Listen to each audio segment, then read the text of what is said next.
Sir angle between two line, angle between two lines means angle between two straight lines. अगर straight lines के बीच का दो straight lines के बीच का angle कैसे निकालना है, ये हम लोगों को आज पढ़ना है। ठीक है, जैसे हाँ अगर सर वो यहाँ कल देख रहा था तो उसमें लिखा हुआ नहीं था सिलेबस में, ये है कि नहीं है? मेरे भाई ये होगा, ये होगा ही होगा। ओके। और इसमें कोई खास बात नहीं है। तुमको ये देखो, हम लोग जानते हैं कि दो लाइन का डीआरएस अगर आपको पता होता है तो उसका एंगल कैसे निकालते हैं, याद है? एक फॉर्मूला था, cos theta is equal to a1 a2, एकदम बेसिक में सिखाया था। जब डीआरएस डीसीएस बता रहे थे तो उसमें ये मैंने बताया था, याद है?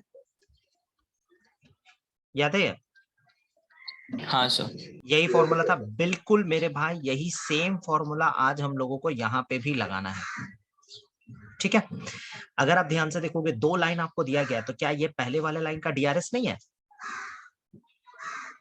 ये आपका हो गया है A1 B1 C1, और ये क्या दूसरे वाले लाइन का डीआरएस नहीं है?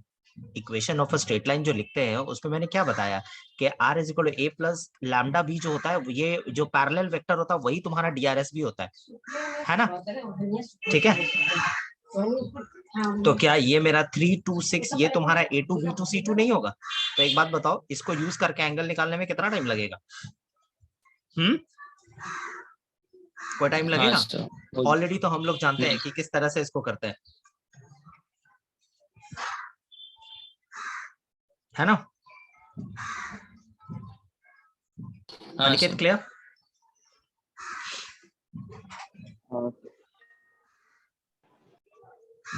अंजलि तनुज देख लो, एक बार फिर से बोल दे रहे, दो लाइन के बीच का एंगल कैसे निकाला जाता है? दो स्ट्रेट लाइंस अगर गिवन है तो उसके बीच का एंगल कैसे निकाला जाता है? ये याद है कि दो लाइन जब दिया रहता है तो उनका डीआरएस के हेल्प से हम लोग एंगल ऐसे निकालते हैं, ये फॉर्मूला याद है? ये डीआरएस डीसीएस में करवाया है ना? हाँ सर। और कल ही बता चुके हैं कि जब भी आप स्ट्रेट लाइन लिखते हो तो ये जो लैम्डा के साथ होता है यही उस लाइन का डीआरएस होता है, याद है? तो हम लोग बोल सकते हैं लाइन नंबर 1 का डीआरएस 122 है और लाइन नंबर 2 का डीआरएस 326 है, बोल सकते हैं? हाँ सर। तो ये तुम्हारा A1 B1 C1 और ये तुम्हारा A2 B2 C2, सारा वैल्यूज को यहाँ पे पुट करो, आंसर घर ले जाओ। नहीं समझा? हाँ सर। तो ये कितना हो जाएगा? 3 plus 4 plus 12 divided 3 plus, sir ये पहला सम ही है ना? पहला सम है। ये तुम्हारा है 1 प्लस 4 प्लस 4 और ये दूसरा वाला हो जाएगा 9 प्लस 4 प्लस 36, राइट? तो ऊपर में कितना होगा ये?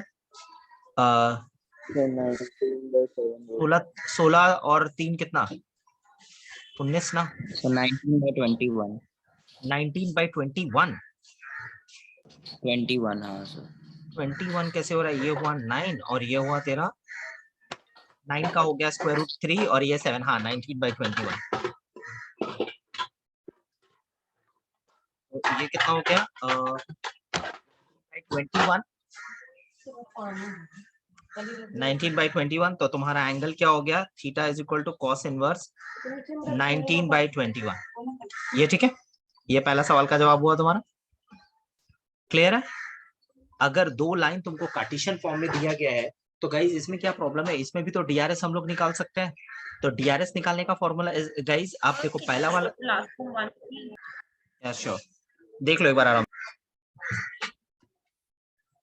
यहाँ पे देखो, अगर यहाँ पे अगर आप पिछले केस में क्या था आपका, वेक्टर फॉर्म में था, यहाँ पे कार्टेशियन फॉर्म में है, तो गाइस यहाँ पे भी वही है, आपको डीआरएस निकालना है। लेकिन डीआरएस निकालने के लिए आपको ये भी देखना होगा कि क्या आपका स्ट्रेट लाइन का इक्वेशन स्टैंडर्ड फॉर्म में प्रेजेंट है।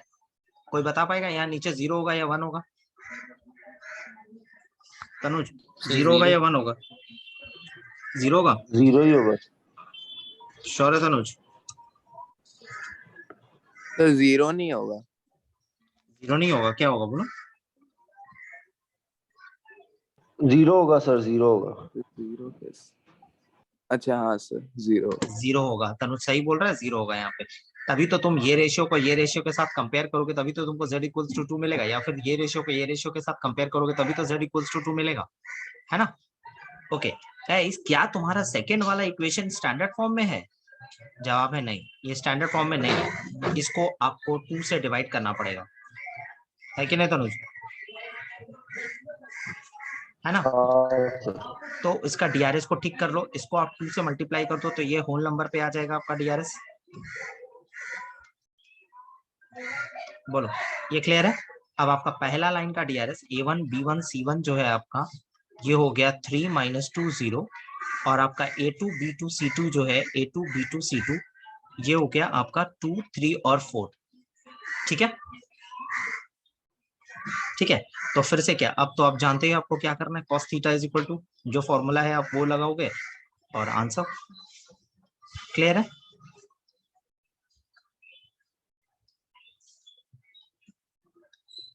क्लियर है यहाँ तक। सर cos 0 आ रहा है, आने दो ना, तो क्या हो गया, cos theta is equal to मतलब 0, 0 answer, cos cos theta theta is is equal equal to 0। तो theta is equal to 90 degree हुआ आंसर, ओ, है ना। cos थीटा 0 तो 0, अगर cos थीटा का वैल्यू 0 आया तुम्हारा तो cos theta is equal to 0, तो 0 का मतलब कितना होता है, cos 90 होता है ना, तो थीटा का वैल्यू कितना हुआ 90। क्लियर हाँ sir. Everyone. Yes sir.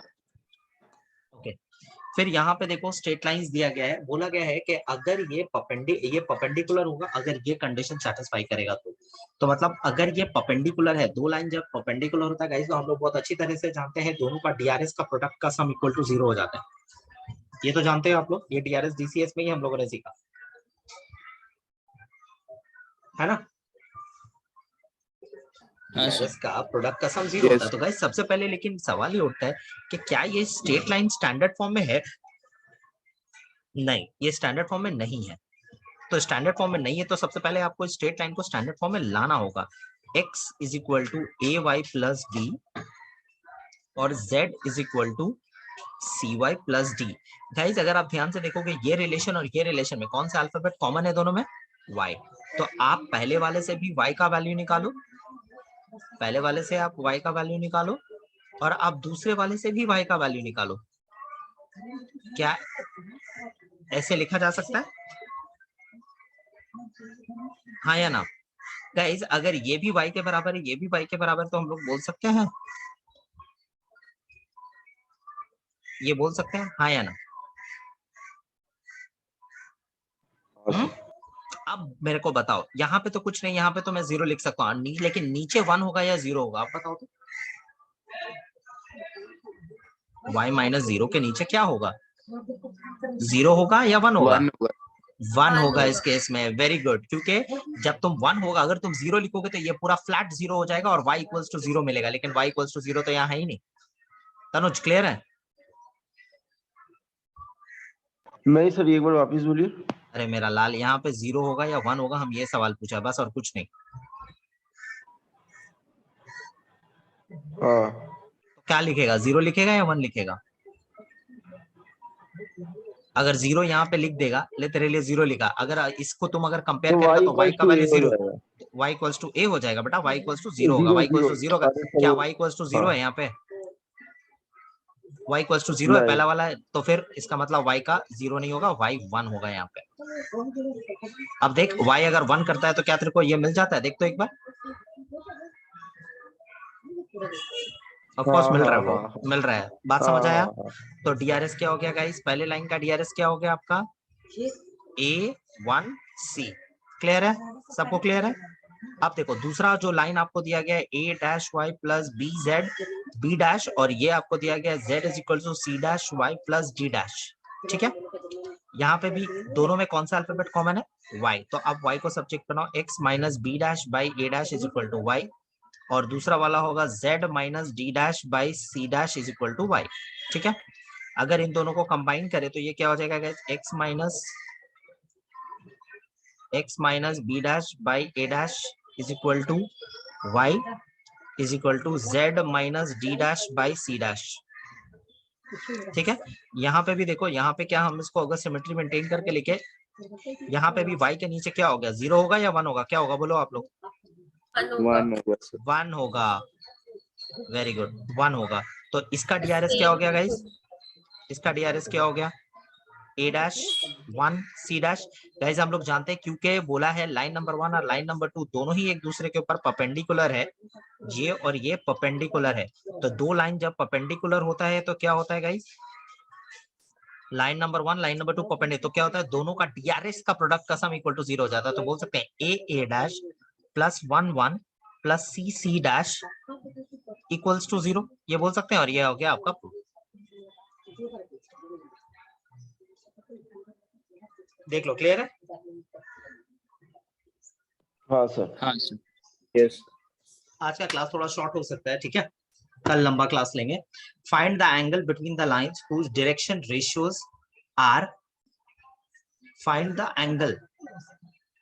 angle between the lines whose DRS are proportional to this and this। दो लाइन का अगर DRS दिया है तो आप उसका एंगल कैसे निकालोगे? ये आपको दे दिया गया है, ये आपका है A1 B1 C1, ये है आपका A2 B2 C2, ठीक है। चलो, तो इस फॉर्मूला से बताओ कि आपका एंगल क्या आता है। DRS आपको गिवन है, चलो लगाओ और बताओ क्या आता है।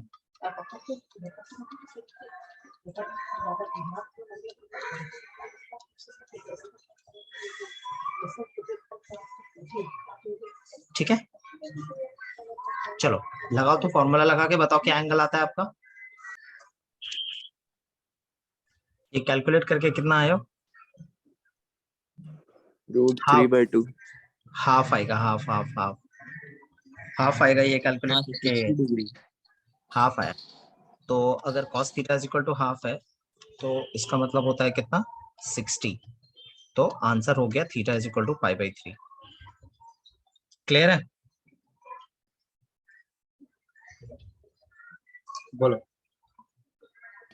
हाँ सर, क्लियर है।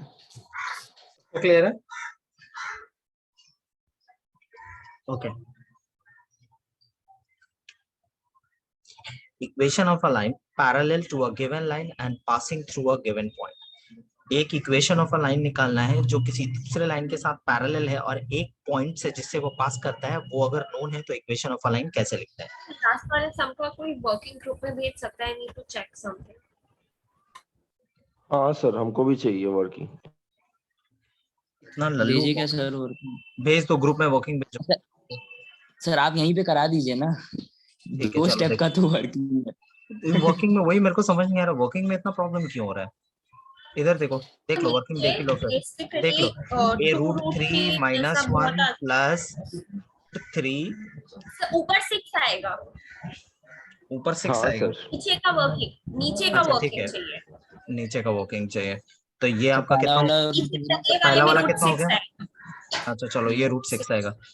और दूसरा में √24। ये √24 आ रहा है। हाँ सर। अंजलि, तनुज, तुम सर लोगों का भी माइनस को कॉमन √24 कर आया है? लिया ना। हाँ, हम्म। नहीं सेकंड सर। वाले में माइनस को कॉमन किया, देन स्क्वायरिंग कर दिया, दोनों स्क्वायर करेगा तो माइनस तो हट 24 जाएगा। कैसे आएगा? 16 आएगा। 24 आ 6 रहा है आएगा, तो तभी 24 ही आएगा, 24 ही आएगा, 24 ही आएगा। 16 प्लस 8 करना होगा, देख 8 आएगा। देखो, अगर आप इसको होल स्क्वायर करोगे तो आपको क्या मिलेगा? 3 + 1 - 2√3। और सर। इसका अगर आप माइनस माइनस को बाहर निकाल दो, आप पहले बाहर निकाल दो और इसका स्क्वायर कर रहे हो आप, तो ये मतलब अल्टीमेटली √3 + 1 का होल स्क्वायर है ना। तो √3 + 1 का होल तो स्क्वायर करोगे तो क्या माइनस मिला? 3 + 1 काहे का माइनस? स्क्वायर की वजह से वो माइनस प्लस हो चुका है अंजलि। तो माइनस बाहर निकाले तो बाद ये में उसे भगवान बाबू, इक्वेट कहाँ नहीं से करते। माइनस बाहर होगा? इधर देखो, और आप ये एक्सप्रेशन का स्क्वायर कर रहे हो, इसका आप स्क्वायर कर रहे हो तो माइनस तो प्लस हो चुका है। कौन सा माइनस? कौन सा माइनस आप लिख रहे हो? मैं माइनस पे स्क्वायर नहीं डाल रही। बात समझ आया? वो तो ऑलरेडी खत्म हो चुका है। और यहाँ पे बचा आपका, और कितना बचा? +16 है ना। तो ये 6/√6 और यहाँ पे कितना बचा आपका? -2√3 + 2√3 और 3 + 3 6, 6 + 2 8, 8 और 16 24। ठीक ही तो बोल रहा है, 24 आ रहा है। तो ये कितना हो गया? ये √6 है, और 6/12। ये कटेगा तो ये ऊपर में √6 आ जाएगा। और √24 को आप क्या लिख सकते हो? √6 × √6। √4। ये फर्दर कटा, बचा क्या? 1/√6 1√4 का मतलब होता है 2। ठीक ही तो बोला था वो, cos theta is equal to half आया। cos theta is equal to half, तो थीटा का वैल्यू ये हो गया आपका cos ए तनुज, समझ आया? हाँ हाँ हाँ सर। तो ये π/3। अंजू क्लियर है? Yes, sir. So I just messed up the sign. बाकी सब same. It's okay, be careful. Equation of a line parallel to a given line and passing through a given point. ठीक है, एक equation of a line निकालना है जो parallel है, मेरा रिक्वायर्ड लाइन जो वो एक लाइन के पैरेलल है और एक पॉइंट से पास करता है, तो इक्वेशन कैसे लिखा जाएगा? गाइस हम लास्ट डे भी बताया है कि दो लाइन जब पैरेलल होता है तो दोनों का डीआरएस सेम होता है। क्या होता है गाइस? सेम होता है।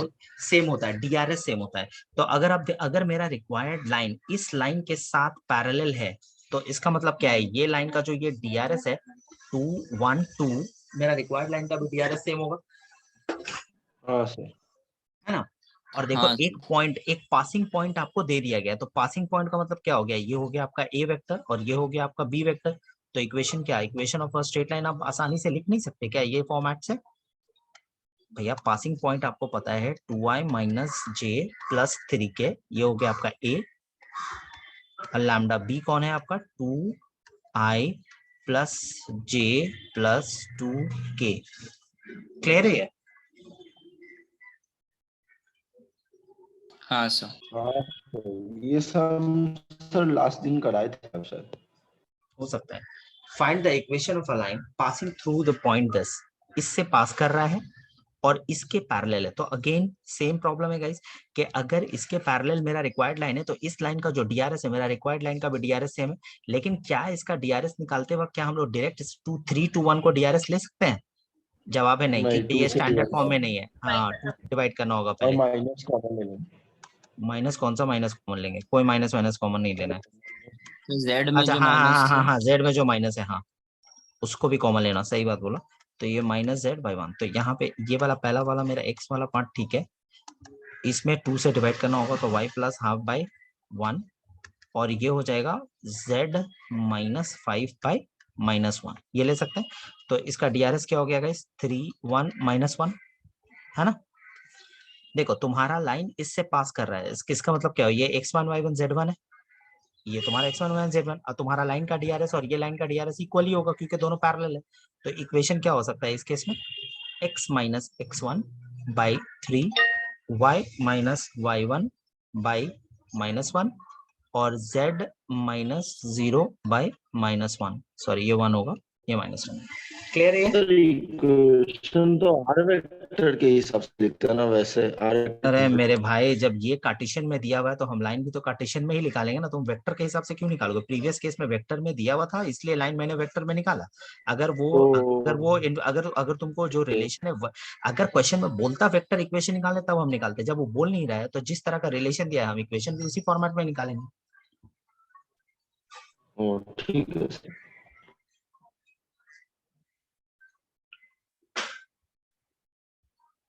क्लियर है? सर तो फिर रिलेशन देख के डिटरमाइन करेंगे कौन सा इक्वेशन में निकालना है, ऐसा कोई स्टैंडर्ड इक्वेशन नहीं है कि वेक्टर होगा या फिर कार्टेशियन होगा, अगर कुछ नहीं। जो कंडीशन दिया गया है उसी कंडीशन के अकॉर्डिंग तुम हाँ। इक्वेशन निकाल दो। अगर कंडीशन कार्टेशियन में तो कंडीशन कार्टेशियन में तो कार्टेशियन में ही निकालो, अगर कंडीशन वेक्टर में तो वेक्टर में निकालो। ओके। ठीक है, okay. Next question, equation of a line passing through a given point and perpendicular to two given lines. इसका मतलब ये हो गया कि आपका जो स्ट्रेट लाइन है वो एक पॉइंट से पास करता है जो आपको गिवन होगा, और आपका रिक्वायर्ड लाइन दो लाइंस के साथ परपेंडिकुलर होगा, वो दोनों लाइन का इक्वेशन भी आपको सप्लाइड होगा क्वेश्चन में। जैसे सवाल ये है, आपका इक्वेशन, आपका जो रिक्वायर्ड लाइन है वो इससे पास कर रहा है, इससे पास कर रहा है, तो ये तो आपको पता चल गया कि ये आपका x1 y1 z1 है ना? तो और क्या चीज का जरूरत है इक्वेशन लिखने के लिए? डीआरएस का जरूरत है, और किसका जरूरत है? हाँ या ना? है ना? डीआरएस अगर मिल गया तो बहुत आसानी से तो इक्वेशन लिख सकते हैं। तनुज, हाँ सर। डीआरएस चाहिए ना खाली, x1 y1 z1 तो तुम्हारे पास है ही है। अब देखो, अब यहाँ पे सवाल ये उठता है, हमें नहीं पता कि हमारा रिक्वायर्ड लाइन का डीआरएस है क्या, तो हम लोग ले लेंगे let the DRS of required line be A B C. ठीक है, अब देखो क्या ये लाइन स्टैंडर्ड फॉर्म में ऑलरेडी है, ये लाइन भी स्टैंडर्ड फॉर्म में है ऑलरेडी। हाँ, क्वेश्चन में क्या बोला गया है कि मेरा जो रिक्वायर्ड लाइन है वो इसके साथ परपेंडिकुलर है, तो इसके साथ अगर परपेंडिकुलर है मतलब इसका और इसका डीआरएस का प्रोडक्ट का सम इक्वल टू 0 होगा, ये बोल सकते हैं हाँ या ना? हाँ सर। तनुज बोल सकते हैं, ओके। साथ ही साथ मेरा रिक्वायर्ड लाइन जो है वो इसके साथ भी परपेंडिकुलर है, तो इसका मतलब इसका भी डीआरएस का प्रोडक्ट का सम इक्वल टू 0 होगा। हाँ sir. Clear Anju?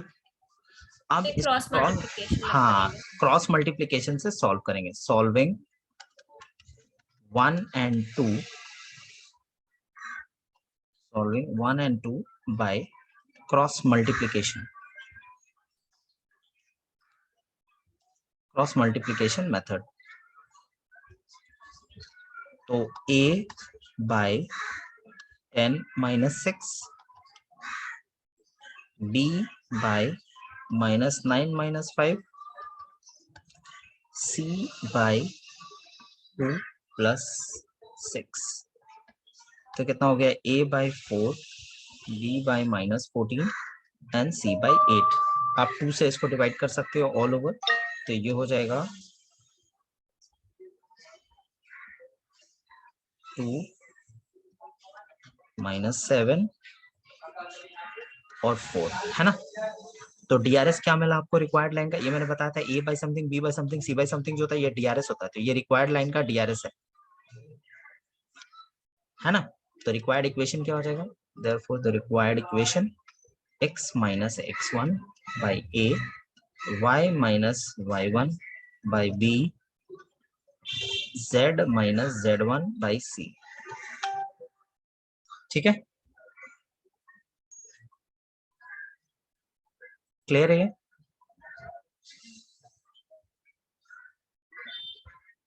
Sir x+1/2 क्यों है, एक बार बोलेंगे? x प्लस 1/2 इसलिए क्योंकि यहाँ पे x1 y1 z1 ओ तुम्हारा समझ गया, हाँ हाँ हाँ हाँ हाँ सर। क्लियर है। ठीक है, next sum, or a line passes through this and is perpendicular to two lines। Guys तुम्हारा दो लाइन है, ये भी देखो ये वही चीज है, आपको सिर्फ ये वेक्टर फॉर्म में दिया गया है। ठीक है, तो लाइन तो आपको दे दिया गया, यहाँ पे भी आपको डीआरएस चाहिए है ना, ये आपका ए वेक्टर है। ठीक है, आपको क्या चाहिए, बी वेक्टर चाहिए, तो बी वेक्टर कैसे आएगा, जैसे अभी प्रीवियस केस में निकाला, आप मान लो आपका रिक्वायर्ड लाइन का डीआरएस है ए बी सी, तो ए बी सी और इसका प्रोडक्ट का sum equal to 0, A B C इसका प्रोडक्ट का सम इक्वल टू 0, डीआरएस आ जाएगा आपका क्रॉस मल्टीप्लीकेशन करते ही, तो बी वेक्टर तो नोन हो गया आपका वहां पे, फिर आप लिख दो R is equal to A plus lambda B से अपना इक्वेशन। नहीं समझा? बात समझ आया क्या बोला? समझा तनु, तुम समझा? हाँ सर। फिर से चलो स्टार्ट करो, फटाफट करो, जल्दी करो तो।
क्या यही डीआरएस आया आप लोगों का?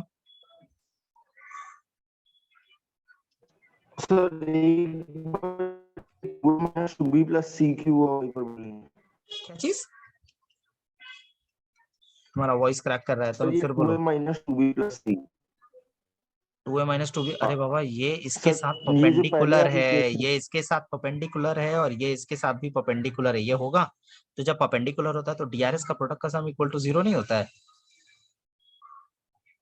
ओ हाँ हाँ हाँ समझ गया। हाँ सर समझ गया। सर c बाय -2 होगा। -2 होगा। हाँ c बाय -2 होगा, हाँ हाँ करेक्ट, c बाय -2 होगा। तो ये आपका बी वेक्टर हो गया 2y plus j -2k। Clear है? तो इक्वेशन क्या हो गया, r is equal to 2y minus j plus 3k plus lambda into 2y plus j minus 2k। Lambda is a scalar। Clear है ये? हाँ sir. Next sum, find the value of lambda so that this line and this line are at right angles। इसका मतलब ये दोनों line एक दूसरे को राइट एंगल्स पे कट किया, मतलब परपेंडिकुलर है। तो परपेंडिकुलर होता है तो क्या होता है, डीआरएस का प्रोडक्ट का सम इक्वल टू 0 होता है ना। लेकिन गाइस क्या हम लोग ये सीधा सीधी ये डीआरएस ले सकते हैं? जवाब है नहीं। क्यों? क्योंकि आपका जो लाइन है वो स्टैंडर्ड फॉर्म में नहीं है ना। तो ये अगर ये जो आपका लाइन दिया गया, पहले हम एज इट इज कॉपी करें जैसे दिया गया है z माइनस 3/2। तो इसमें आपको माइनस से मल्टीप्लाई करना होगा, ये हो जाएगा y माइनस 2/2/7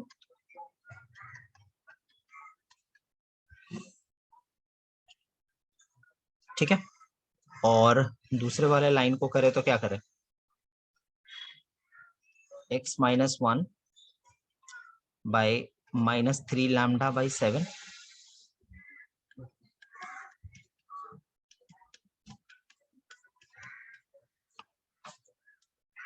ओके, तो रूल के अकॉर्डिंग क्या है, लाइन नंबर 1 और लाइन नंबर 2 दोनों एक दूसरे को ये परपेंडिकुलर है 2 पे। तो क्या हो जाएगा, -3 into -3 λ/7 plus 2/7 into 1 plus 2 into -5 equals to 0। Sir 2/7 lambda. 2/7 lambda, ओ हाँ 2 λ/7 है ना, सॉरी मेरा मिस्टेक है, 2 λ/7, 2 λ/7 ठीक है। तो कितना हो जाएगा 9 λ/7, और ये कितना हो गया 2 λ/7, और ये हो गया -10। एलसीएम ले लो, 9 लैम्डा प्लस 70/11 होगा। -70 इज इक्वल टू 0। कितना होगा 70/11, हाँ ये आएगा इस सबका, ये है सबका। हाँ सर। क्लियर है ये एकदम? हाँ सर। ठीक है, क्लियर है सबको, आ गया झमेला खत्म। 70/11 यस। ओके फाइन, ठीक है। तो ये हुआ इसका। नेक्स्ट क्लास में इसका कंटिन्यू किया जाएगा स्ट्रेट लाइन का। मोस्ट प्रोबेबली एक क्लास और लगना चाहिए, 1 या 2 क्लास में और लगने का, तो ये इस तरह से स्ट्रेट लाइन 2 क्लास में खत्म हो जाएगा स्ट्रेट लाइन पूरी तरह से, मतलब संडे तक ये खत्म हो जाएगा मोस्ट प्रोबेबली। ठीक है,